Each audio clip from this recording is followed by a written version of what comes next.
Vengrija visiškai atblokuos 90 milijardų eurų Europos kredito suteikimą Ukrainai. Vengrija neblokuos sankcijų prieš Rusiją, o taip pat Budapeštas sieks maksimaliai diversifikuoti energetinių išteklių tiekimą, kad nebūtų taip stipriai priklausomas nuo Rusijos.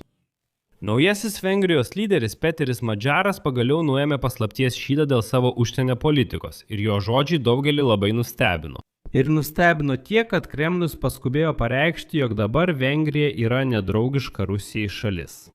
Apskritai paaiškėjo, kad Peteris Madžaras yra būtent tas politikas, kuris tapo visišką Viktoro Orbano priešingybę. Mano vardas Aleksejus Pečius, tad aptarkime šią temą kartu, bet prieš pradėdami paprašysiu jūsų užsiprenumeruoti kanalą, parašyti bet kokį komentarą po šiuo įrašu ir paspausti patinka. Taip pat užsiprenumeruokite mano Telegram kanalą Pečiai News, nuorodą į jį rasite šio vaizdo įrašo aprašyme. Taigi Peteris Madžaras, kurio partija gavo konstitucinę daugumą 2/3 balsų Vengrijos parlamente, netrukdys Ukrainai gauti paskolos iš Europos Sąjungos. Apie tai Peteris Madžaras paskelbė pirmadienį per pirmąją viešą spaudos konferenciją ir čia verta iš karto pateikti Madžaro citatą, nes jo žodžiai jau buvo neteisingai interpretuoti. Pirmiausia citata, tada ją aptarsime. Citata. Daugiamilijardinė paskola Ukrainai. Nesu tikras, apie ką mes kalbame, nes gruodį ES tarybos viršūnių susitikime buvo priimtas sprendimas skirti 90 milijardų eurų, kuriame Vengrija, Čekija ir Slovakija nedalyvaus. Tai mūsų neliečia ir būtent taip tai buvo priimta.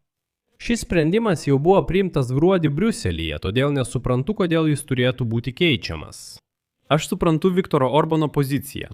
Jį keičiasi, nes iš pradžių jis priėmė kreditą, vėliau jį atmetė ir lygiai taip pat yra su Ukrainos stojimu į Europos Sąjungą. 2022 metais jis pasakė Ursulai von der Leyen, kad Ukraina turi nedelsiant įstoti į ES, o vėliau pats tam pasipriešino. Mes stengsimės būti nuoseklūs ir sąžiningi savo komunikacijoje ir nekeisti savo sprendimų kas 6 mėnesius. Ir štai tai buvo svarbiausia citata, kurios daugelis ir laukia. Apie ką joje kalba Madžaras. Praėjusių metų gruodžio mėnesį vykusiame EOSOTOS viršūnių susitikime buvo priimtas sprendimas skirti 90 milijardų eurų iš 24 ES šalių be Vengrijos, Čekijos ir Slovakijos. Tai yra 3 šalys tiesiog nedaro savo įnašo, bet ir netrukdo kitoms. Tada Viktoras Orbanas staiga pakeitė savo nuomonę, pakeitė šį sprendimą ir užblokavo ne savo, o ES lėšas Ukrainai. Štai ir dabar Madžaras sako, kad nesupranta, kodėl Orbanas taip pasielgė ir atitinkamai laikysis pradinio sprendimo priimto gruodį. Tai yra, neblokuos kredito. Madžaras tiesiai šviesiai sako, kad sprendimas priimtas, aš ten nesikišu, nes mes ten pinigų neinvestuojame. O kas dar svarbu, Vengrija pačiame kredite ir toliau nedalyvaus, bet būkime atviri, iš jos to niekas ir nesitikėjo. Ir Madžaras tai paaiškino tuo, kad Vengrija yra sudėtingoje ekonominėje padėtyje dėl daugelį metų nesėkmingos Orbano politikos. Pateiksiu dar vieną Madžaro citatą. Vengrija yra labai sudėtingoje finansinėje padėtyje ir mūsų užduotis susigrąžinti ES lėšas, kurios mūsų priklauso, kurias gavo visi ES nariai išskyrus mus. Mes jų negavome, negalime jų panaudoti savo ekonomikai, todėl negalime imti dar daugiau paskolų. Vengrijos biudžeto deficitas nuo 2000 metų išaugo 3 kartus, todėl mes norėtume susigrąžinti ES pinigus. Paaiškinsiu. Kalbama apie 17 milijardų eurų, kuriuos Erosoties man užblokavo Orbanui vadovaujančiai vyriausybei. Jie buvo užblokuoti, nes Orbanas pradėjo spausti, žurnalistus, keisti įstatymus, pajumdamas savo teismus ir panašiai. Tai jai trumpai. Madžaras pareiškė, kad laikysis bendros ES užsienio politikos linijos, kad būtų atblokuota 17 milijardų eurų Vengrijai. Ir tam jiem reikia atblokuoti 90 milijardų Ukrainai. Na, kaip sako ES diplomatai, būtent to iš jo ir tikėjosi Briuselyje, nes 17 milijardų Budapeštui dar ne viskas. Veto kreditui Ukrainai ir naujam sankcijų paketui Rusijai atšaukimas turi tapti pirmuoju žingsniu procese, kuris galėtų atblokuoti. Iš viso iki 35 milijardų eurų, kurių ES atsisakė skirti Vengrijai. Ir čia svarbu pažymėti, kad Viktoras Orbanas netikėtai atšaukė savo sutikimą dėl kredito Ukrainai vasarį, kai per Ukrainą sustojo rusiškos naftos tiekimas naftotiekių Družba. Jis buvo pažeistas dėl Rusijos apšaudymų, tačiau Viktoras Orbanas apkaltino Ukrainą tiekimo blokavimu neva dėl politinių priežasčių. Pagal planą Kyjivas turėjo pradėti gauti pinigus pagal kreditą nuo balandžio, tačiau dėl Viktoro Orbano tai neįvyko. Dabar krizė išspręsta, viskas vyks greitai. Reikalas tas, kad Ukrainai pinigų biudžetui ir gynybai finansuoti liko tik iki birželio, todėl svarbu kuo greičiau atblokuoti kreditą. Briuselis nori veikti operatyviai, kad kuo greičiau pervestų pinigus Kyjivui. Ir štai Kipras, kuris šiuo metu pirmininkauja ESODO, artimiausiu metu iškels šį klausimą bloko šalių ambasadorių susitikime. Apie tai pranešė Kipro pareigūnas. Ir štai dabar labai daug manipulacijų vyksta aplink Peterą Madžaro asmenybę. Na, pavyzdžiui, jau rašo, kad neva pakeitė Ylą į muilą. Madžaras toks pat prorusiškas kaip ir Viktoras Orbanas. Madžaras tai Trojos arklys. Ko jūs tikitės iš Madžaro? Jis toks pat prorusiškas kaip ir Viktoras Orbanas ir taip toliau. Dabar panagrinėkime visas šias manipulacijas. Pirma, Vengrijoje rinkėjai tikrai pakeitė Kremliui lojalę marionetę į proeuropietišką politiką. Orbanui atveju terminas marionetė nėra, atsiprašau, tik kalbos figūra. Jis iš tikrųjų tarnavo Kremliui. Ir pats asmeniškai sakė Vladimirui Putinui, kad yra pasirengęs viskam dėl Kremliaus diktatoriaus. Tai nėra paslaptis. Remiantis tuo, antra, Madžaras nėra prorusiškas. Tačiau tuo pačiu metu Madžaras nėra ir proukrainietiškas. Na, tiesioginė šio žodžio prasme. Pavyzdžiui, Friedrichas Mercas arba Emanuelis Makronas. Tačiau remiantis tuo, ką šiandien pasakė Madžaras, Vengrija tiesiog visiškai laikysis ES politikos Ukrainos atžvilgiu. Vadinasi, ji neblokuos naujų paketų. Sankcijos prieš Rusiją, nebus pagalbos Rusijai, rusų oligarkų išvedimo iš sankcijų, nebus Europos pagalbos blokavimo ir taip toliau. Na viskas. Šito Ukrainai bus daugiau nei gana. Tai reiškia, kad Vengrija darys lygiai tą patį, ką daro visa ES. Be to, Orbanas iš principo atsisakė gauti naftą per tą pačią Kroatiją, tai yra, jis nenorėjo diversifikuoti, nors galėjo tai daryti. Mes su jumis aptarėme šiame YouTube kanale, kad variantų buvo daugybė.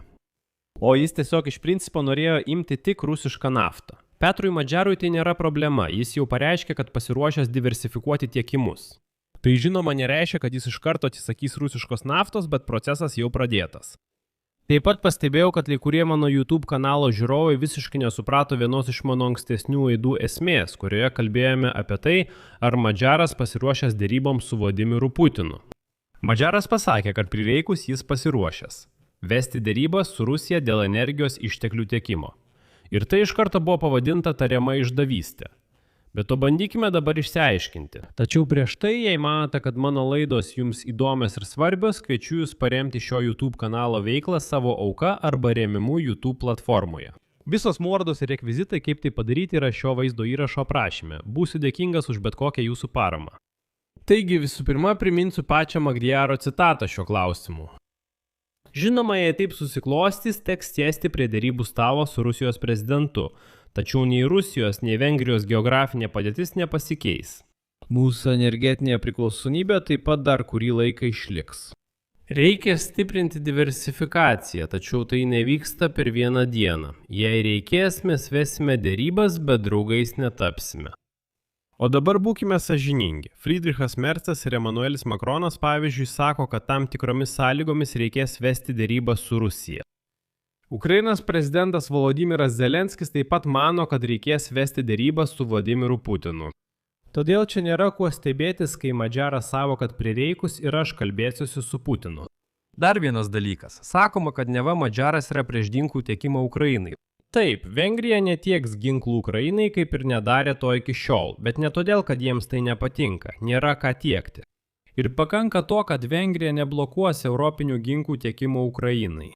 Dar vienas klausimas. Tai teiginys, kad Madžaras priešinasi spartesniam Ukrainos stojimui į Europos Sąjungą. Tai tiesa, ir jis apie tai kalbėjo jau seniai. Bet vėlgi, būkime sąžiningi.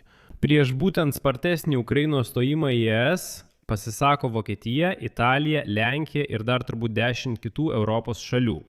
Ir dar būkime sąžiningi. Vokietija neįstos į Europos Sąjungą, kol tęsiasi karas. Be to, Madžaras gali tiesiog atverti Ukrainai derybų klasterius, kuriuos blokavo Orbanas. Ir pasitraukė į šalį. Ir viskas.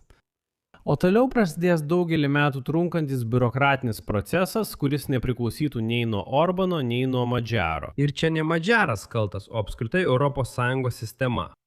Na ir galiausiai po trumpos spaudos konferencijos Kremliaus atstovas spaudai. Dmitrijus Peskovas pareiškė, kad Rusija nesveikins Madžaro su pergalė rinkimuose ir pavadino Vengriją nedraugišką šalimi. O tai, kaip žinote, yra labai svarbus rodiklis. Čia padėsiu daugtaškį. Savo nuomonę ir išvadas rašykite komentaruose po šiuo įrašu. Prenumeruokite kanalą, paspauskite varpelį ir nepamirškite paspausti patinka. Jei manote, kad šio kanalo darbas yra svarbus, įdomus ir reikalingas, kviečiu jūs finansiškai paremti šio kanalo veiklą. Jūsų auka arba mokama prenumerata. Kaip tai padaryti? Visos nuorodos ir rekvizitai yra šio vaizdo įrašo aprašyme. Ten taip ir parašyta – paremti Aleksėjaus Pečiaus kanalą. Pasirinkite jums patogiausią variantą. Būsiu dėkingas už bet kokią jūsų paramą. Tai viskas. Saugokite save. Visiems iki pasimatymų.